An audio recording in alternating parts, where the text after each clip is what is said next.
AAKYSU demands ST Hills tag for Plains Karbis in-house listing Census-2026.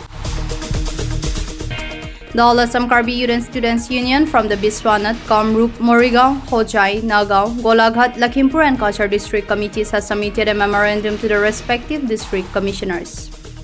The union has demanded the inclusion of an ST Hills category in the house listing Census 2026 for Karbis living outside the Karbi Anglong Autonomous Council and the Mahasa Autonomous Council areas. According to the union, thousands of Karbi families in the Plains district are currently excluded from Hills tribe classification in official data despite sharing the same community identity. This recognition is vital to secure constitutional rights, accurate data, and socio-economic justice for the Karbi community.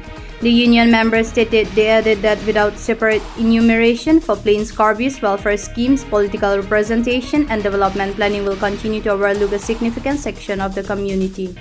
The district commissioners received the memorandum and assured that it would be forwarded to the appropriate authorities ahead of the national exercise.